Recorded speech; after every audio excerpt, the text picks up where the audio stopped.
I'm Keith Whittington. I'm a professor of law at Yale Law School. And I want to spend a few minutes today talking with you about the freedom of the press, part of the First Amendment to the U.S. Constitution, as well as part of the constitutions of many states as well. So let me share with you a set of PowerPoint slides so we can look through some of the details about issues with freedom of the press.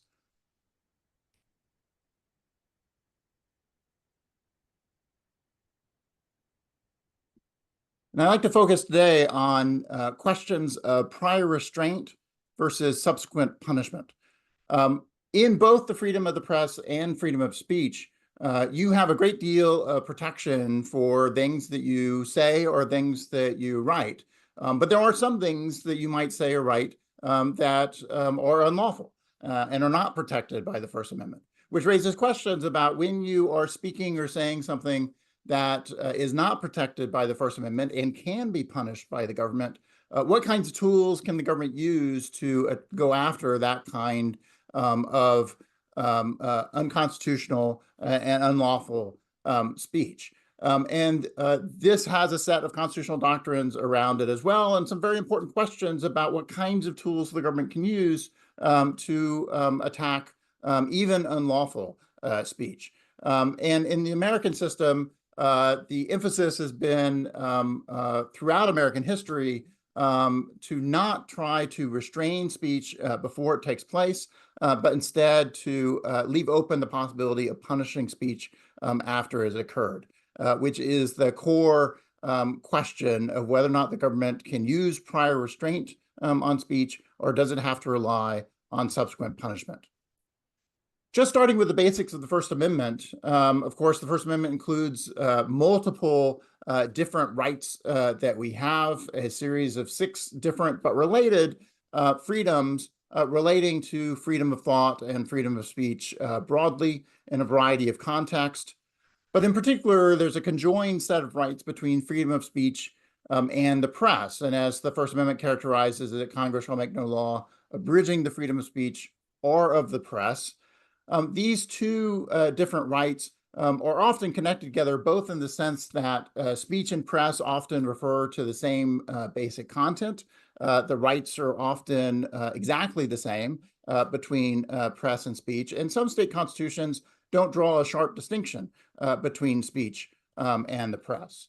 So the Massachusetts Body of Liberties, which is one of the very influential early documents in American history from 1641, where the colony of Massachusetts created a long extended Bill of Rights of its own to indicate what kinds of rights and liberties individuals living within the colony of Massachusetts would have, included a similar kind of provision providing that people have the right, either by speech or writing, to move any lawful, seasonable, or material question. This is primarily focused on thinking about town council meetings and the ability of people to come to town council meetings and make arguments in those town council meetings, to propose questions in those town council meetings. And in some ways, this is the origin of thinking about freedom of speech in the American constitutional context, inherited from an English context in which a critical concern was the ability of people to be able to speak in public, to criticize government officials, to make proposals about how government ought to operate within a democratic system without fear that they might be punished or silenced for the kinds of things that they were proposing. Over 100 years later, these kinds of rights get solidified into state constitutions that are being written during the American Revolution, such as the Virginia Declaration of Rights, which was the first of the Bill of Rights being adopted by states in the Revolutionary period in 1776. And the Virginia Declaration of Rights says the freedom of press is one of the great bulwarks of liberty and can never be restrained but by despotic governments. This is not inconsistent with the way a lot of early bills of rights were written. They were large statements of principle, and oftentimes explained why that principle was so important. The concern here is that somebody that was trying to restrict speech and press was fundamentally concerned with raising up a tyrannical government and not allowing people to be free. But you know that there's no real explanation as to what freedom of the press actually entailed, particularly what it means to say that somebody has freedom of press, or freedom of speech for that matter. And that's part of what we've been trying to work through ever since in American history. Is it's one thing to say you have the freedom of the press or freedom of speech. It's another thing to know what the details are. What does that actually prevent the government from doing? And what things might the government be able to do? Montesquieu was an important French writer, writing just in the years a little bit before the American Revolution, had extraordinarily influence on the American revolutionaries and ultimately American Constitution writers who were trying to think about what's going to be necessary to establish a free government, and moreover, a kind of democratic government for the first time in the modern world. And part of what Montesquieu emphasized in France was the importance of freedom of speech and freedom of the press in order to protect the ability of people to criticize their government and engage in a free society more generally. And part of what he argued was entailed by a realistic and meaningful freedom of speech and freedom of the press was the idea that the government shouldn't be punishing words, but should be punishing actions. The people ought to have the freedom to speak, people ought to have the freedom to write, people ought to be able to read what's being written. And what the government had an interest in is what people did with those words. Did they break out and engage in riots, for example? Did they start engaging in civil war? Did they start a revolution? Did they start engaging in violence? And Montesquieu emphasized in a free society, people ought to have the freedom to be able to speak what's on their minds, to be able to write and persuade. But what they should not be able to do is to engage in violent actions. And so it was important for a free government to be able to distinguish between writings that might provoke people to engage in violence, for example, and the actual violent acts.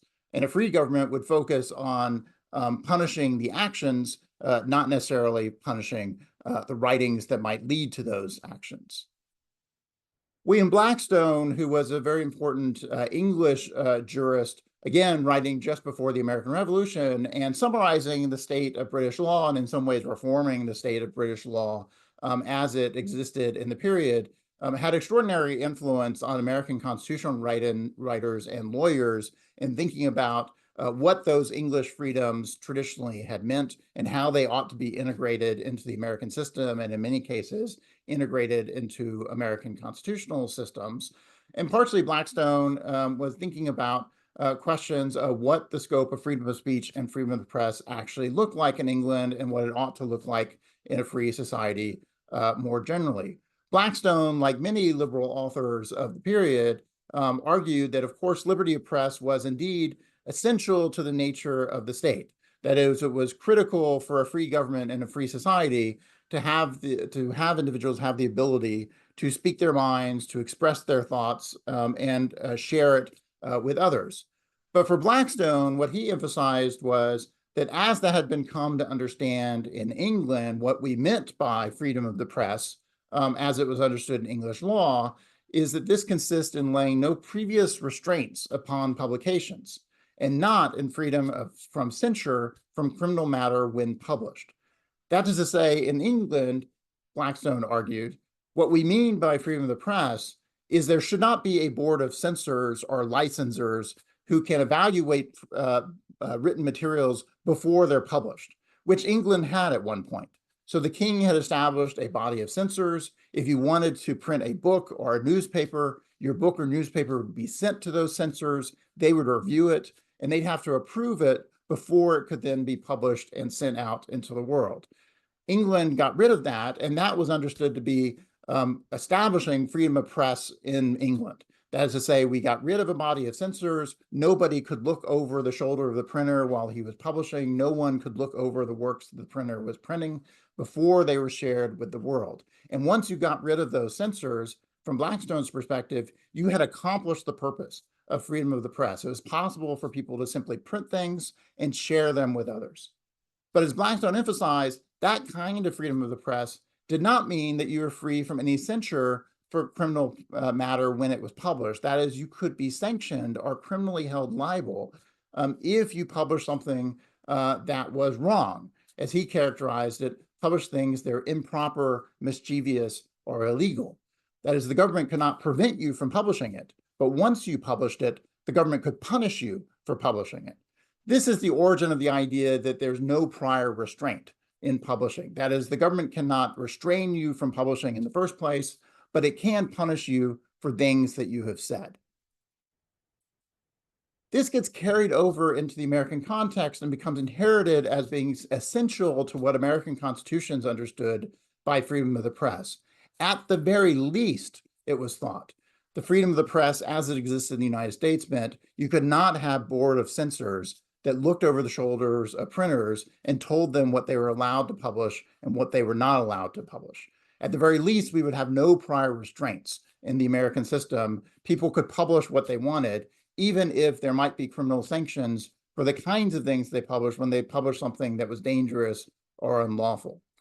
So in the important case of Neer versus Minnesota, which was decided in 1931, the US Supreme Court finally articulated this principle of no prior restraint in American constitutional law as it applied to the US Constitution and the First Amendment, and ultimately through the 14th Amendment applied to the state governments as well. What was at issue at Minnesota was what was thought of as a scandalous newspaper, a newspaper that was really a kind of tabloid. It published all kinds of rumors. Often those rumors were quite vile and offensive to many. It often included anti-Jewish conspiracies, among other things. And the government passed a law in Minnesota saying that those kinds of papers could be declared a nuisance and barred. That is, they could be prevented from publishing in the future because of the things that they had published in the past. A court could simply declare that you behaved so badly in the past, you should no longer be allowed to continue publishing in the future. The newspaper sued, and it came up to the US Supreme Court, and the US Supreme Court emphasized that what freedom of press means in the United States context, if nothing else, was that the government cannot tell a newspaper you're not allowed to publish. It doesn't matter what you published in the past, and it doesn't matter how bad the stuff you published in the past was, you could continue publishing in the future.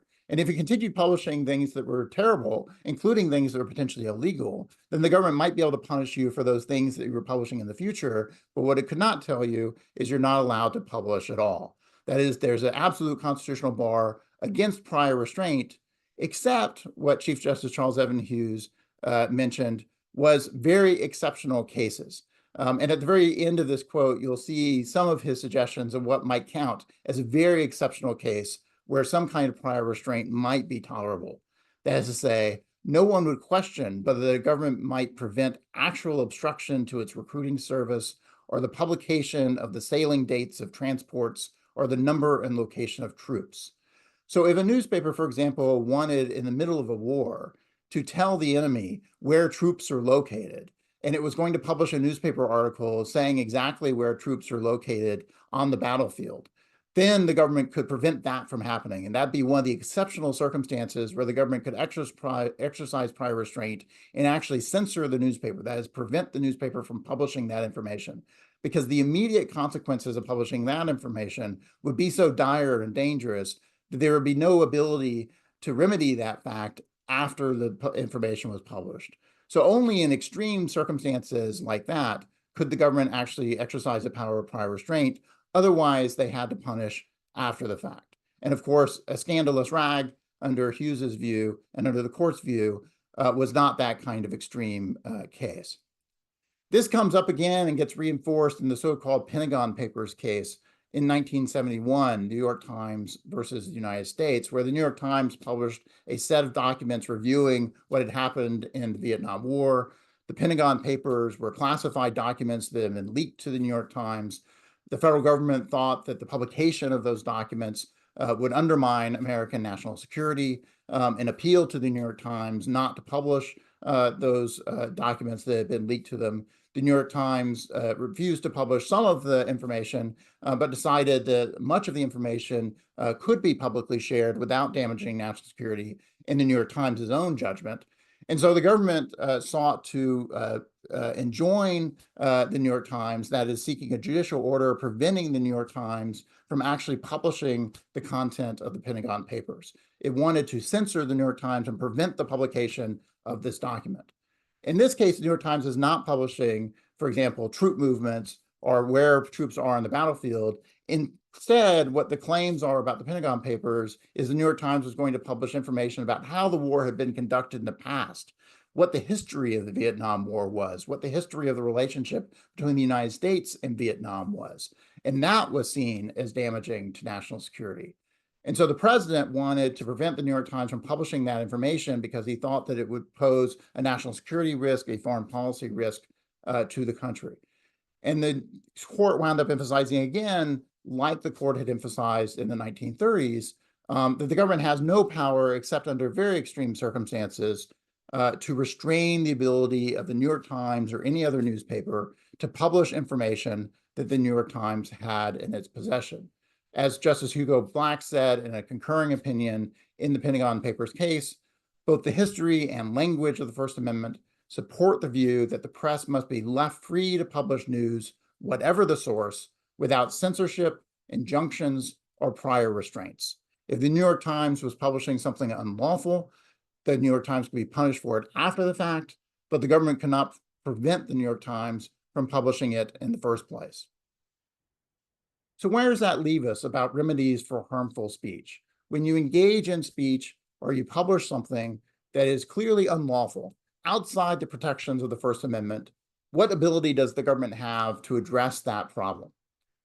Constitution, as the court has understood it, at least says that in almost all circumstances, what the government does not have is the option to exercise prior restraint, to censor the publication of that material in the first place, to prevent it from being released into the public. That is highly disfavored by the Constitution and acceptable only in a very narrow range of circumstances, circumstances that the court has almost never thought has actually taken place. On the other hand, the government can punish speakers after the fact for unlawful speech. And that might mean criminal penalties. So in some circumstances, if you're violating a criminal statute by publishing something or saying something, you can be put on trial for something that you wrote and potentially put in jail. It also might mean civil penalties. That is, you could be brought to court and made to pay a fine as a consequence of something that you wrote.